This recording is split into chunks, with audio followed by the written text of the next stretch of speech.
this is Alex Murdaugh. I need police and an ambulance immediately. Jason, this is probably a somewhat unique question for you, but I feel like between this and The Last Frontier, what has the experience been like in promoting two very different shows at the same time? It's enjoyable. It's easy when, I've had a great response from everyone. The same in Catherine Bigelow's movie, House of Dynamite. It's nice to show your work. It's good to see, I'm reminded of the community, you guys, of other actors, of all these things we're putting out there and trying to show the world in a very competitive environment. But you know what? It's no mystery. Like Jason is an incredible talent. Oh. Jason is an incredible actor, and it's exciting that this is all happening. There's a reason people want to work with him and can see him playing this or that or this other thing, because he has incredible talent, and people love working with him. I mean, I guess that It would be $5. Just kidding. Patricia, I guess that sparks another question that I hadn't even thought to answer, which was, was that one of the reasons that you wanted to be a part of the show, was getting to bounce off of the guy sitting right next to you? Well, it's like, I can't even tell you how exciting it was very early on to see what he was bringing, because he has to drive this whole thing. This guy is so motivated by hiding every damn thing he's ever done that he's charming. He feels like the baby. He's the daddy. He's the hero. He's the smart lawyer. He's the other thing. He's the, sexy guy. He wants a bit of yeah. heat. And he's the teenager, and he's the football guy. He's all of these things. And Jason was just hustling immediately, where Maggie is like the support system, the invisible person, the person being the mom, the person supporting the boys, the person supporting him. And then she starts to see underneath the mask of what's really going on, and realizing her cognitive dissonance, her enabling, and the guilt of all that. Yeah. I mean, I think you sort of see, obviously, that what happens with the boat is sort of the inciting incident, but it really uncovers a lot of sort of the dark secrets that the family has been, specifically Alec, I think, has been keeping under wraps. And one of the things I think, Jason, that you capture so well in your performance is this man's, house of cards just really starts to tumble, and he's desperately scrabbling to pick up all the pieces. But this is also somebody that we see, there's a lot of excess living. Food, drink, prescription things. Did that take a toll, though, in having to play someone who, I'm thinking specifically, there's a scene of the two of you at dinner and you're just eating. I don't know how much you had to eat in that scene. I think I ate 6 lobsters. Yeah.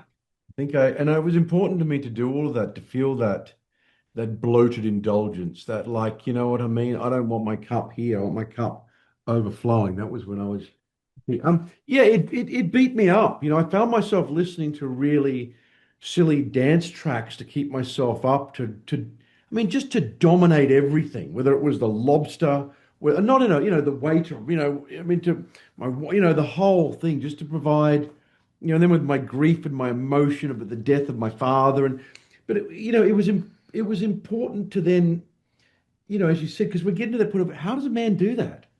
Like, and you still can't get your head around it. There's no smoking gun, so it's even less, there's not that final closure. But it was that house of cards that he built. And then it came down to a simple decision of what was important in his pyramid, and the script and the writing did all that for us. But you can see what his pyramid is at that night. He unfolds his pyramid. He puts on the blue and he goes to business. And there's a clarity and a simplicity, which I think the script showed, so that when Patricia comes around that corner, what I got in shooting those scenes was the God Almighty horror of the hole I'm now in, the mess I have made of my life, or the failure to see it. And the same thing with Paul, a different thing, but all they get is that last look. It's you. That for me is why that sequence is important to see. You have to understand that this man clearly made a simple decision, and that decision was to do these 2 acts. and they saw it before they died. If you've ever seen somebody's like mask slip, or somebody who's a pathological liar, a manipulator, a betrayer, all of these things, thief, all of these things, if you've ever seen them go dark, their eyes, when they lock in and everything falls away, all that charm and manipulation and everything, it is one of the most terrifying things you will ever see. Yeah. I mean, to touch on that scene specifically, I just actually spoke with Johnny about it because, there is the recreation, and obviously we may never know the exact sequence of events that played out, but based on the evidence, there's obviously some conclusion that can be reached. But Yeah. from the viewpoint of the three of you are preparing to take on that scene, to depict the tragedy. What are you both doing to sort of prepare yourselves emotionally, physically to shoot that? I mean, I spoke with Johnny too in terms of his kind of preparation process, but I'm wondering what it was like for the both of you as well. Well, for me, at that point in the story, Maggie has kind of been starting to awaken to seeing these things, being willing to see these things, see her own failures, see many of his failures, and coming to terms with maybe this isn't the perfect family. And maybe he's not the perfect dad. And maybe she hasn't been the perfect mom in some kind of ways. And making space for herself. But she never in a million years imagines that. Never thinks. So it doesn't even compute.